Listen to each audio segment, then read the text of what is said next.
Si depuis quelques jours, tu sens des tensions, de l'inconfort en toi, en fait, c'est possiblement parce que tes vérités d'hier sont déjà plus les mêmes aujourd'hui. Donc là, ça bouge encore très fort sur le plan structurel et identitaire. Je t'invite à garder cette phrase en tête pour les prochains mois. L'avenir, c'est du présent en construction. Les manifestations sont les conséquences de ton alignement. Parce que, en réalité, ce sont dans ces inconforts et ces mouvements-là qu'on se rencontre vraiment. Si ce que je viens de te dire résonne pour toi, enregistre cette vidéo pour revenir sur ces questions. On va être très nombreux à vous le rappeler. Le point de bascule, c'est l'année entière. On a 6 planètes qui changent de signe. Et là, on a Pluton qui rétrograde en Verseau et une nouvelle lune en Taureau. Mais c'est une super nouvelle lune. Parce que la nouvelle lune en Taureau en maison 6, la maison de la Vierge, ça vient encore plus appuyer sur le mouvement d'incarnation. Et là, il est bien question de mouvement dans ce thème. Entre la nouvelle lune en Taureau et la rétrograde de Pluton, ça vient déjà premièrement nous dire qu'avant qu'il y ait des changements extérieurs, il faut qu'il y ait des changements profonds à l'intérieur de nous. Et oui, ça continue. Parce que là, je vois pas comment qui que ce soit peut résister à la transformation. Une nouvelle lune en Taureau, mais ici en maison 6, ça vient te parler de ton positionnement dans le monde, ta manière d'être au monde.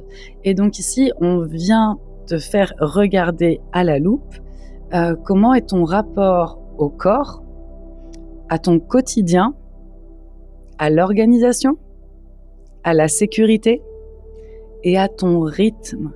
Ton rythme, celui qui est nécessaire pour conserver ton énergie et activer dans la matière.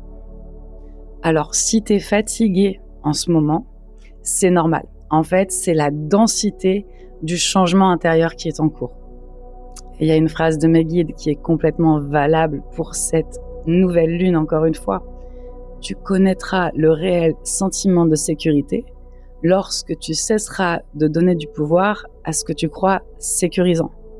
Ici, sécurisant à l'extérieur de toi. Et Pluton va venir te dire, ça se passe à l'intérieur de toi. Alors, c'est bien beau de le savoir, de le vivre, c'est une autre dimension encore.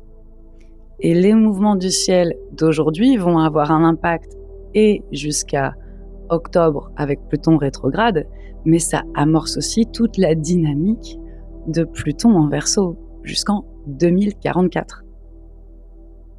Est-ce qu'il y en a qui doutent encore que nous sommes sur un point de bascule? Que c'est l'année, c'est pas un mois, c'est l'année. Puis tu vois, Pluton, c'est le maître du Scorpion. Donc ici, Pluton, maître du Scorpion, il vient te dire, je déconstruis, je fais la place, et quand il y a la place, ça peut renaître. Si tu fais pas la place, ça va forcer pour renaître. Mais de toute façon, on va vers la renaissance de quelque chose d'identitaire et structurel en nous.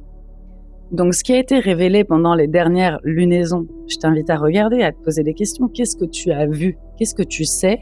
Et peut-être que tu ne poses pas d'actes. Et en fait, tout ce qui est vu et ressenti émotionnellement demande à prendre des décisions concrètes dans la matière avec cette pleine lune. Mais en fait, on te demande d'incarner non pas ce que tu as visité, sinon tu réincarnes le passé, mais d'incarner les leçons, le regard et faire vivre vraiment ce qui se passe en toi dans la matière. Il y a forcément des prises de décision et aussi sur le plan relationnel, mais surtout sur le plan structurel. Comment je me positionne dans le monde? Quel métier je fais? Où est-ce que ma personnalité a la place d'exister? Parce que tous ces mouvements-là ne sont pas là par hasard. Ils sont là pour venir travailler notre alignement sur du long terme. Et si on regarde d'un petit peu plus près ce ciel, ça vient aussi nous dire que le focus, il est à faire sur comment je me sens en sécurité, quelle organisation peut-être je revisite et je redonne à ma vie pour pouvoir justement respecter ce rapport à mon corps et à la sécurité que j'ai d'être moi dans ce corps physique. On nous pousse à l'alignement, à la cohérence intérieure. Et pourquoi, à ton avis? C'est le changement intérieur conscientisé qui crée le changement à l'extérieur. Et ça, c'est le mouvement à comprendre pour cette nouvelle lune? En fait, c'est tout simple à comprendre. Regarde, quand tu penses les relations différemment, tu finis par aimer différemment. Quand tu as des pensées vis-à-vis de toi-même qui sont respectueuses de ton écosystème, de ton organisation pour être à ton plus haut potentiel, tu attires du coup des situations qui respectent cette dynamique et cet élan-là. Donc on est vraiment dans un mouvement de manifestation, mais pas un mouvement de manifestation perché. Non, non, non, non. C'est tout ce qui se passe à l'intérieur, je l'affirme dans la matière. Et ça peut demander du courage parce que, effectivement, il y a des choses sur lesquelles on va dire non, même si ça nous fait de la peine. Ce qui appuie encore plus ce mouvement, c'est l'amas qu'on peut voir dans le ciel avec Mercure, Vénus et Uranus. En fait, là, le ciel nous montre très précisément que notre manière de penser va orienter notre manière de comprendre, de communiquer, d'aimer, de relationner tout court. Avec surtout les gens les plus proches de nous, ceux qui viennent toucher, tu sais, là, les profondeurs qu'on préfère garder. Là, on va vers des relations sécures, solides, durables. Donc, tout ce qui était des amours et des relations fantasmées, spiritualisées à outrance, ça tient plus. Parce qu'on nous demande de l'amour vrai et un amour sécure. Et pas un amour sécure en mode il coche les cases. Non, non, non. On vient d'abord changer la structure à l'intérieur de nous sur notre manière d'être en relation. Comme dit une collègue, quelle proposition tu es en relation, que ce soit tes relations familiales ou amoureuses.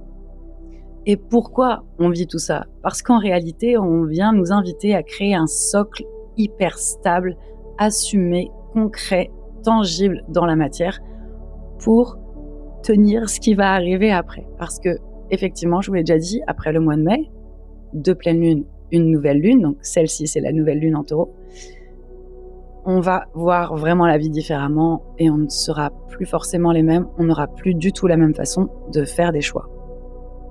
Je t'invite à garder en tête, tu peux enregistrer également, que des fois, ce qui est dur à faire, c'est que aimer bien, c'est des fois aimer de loin.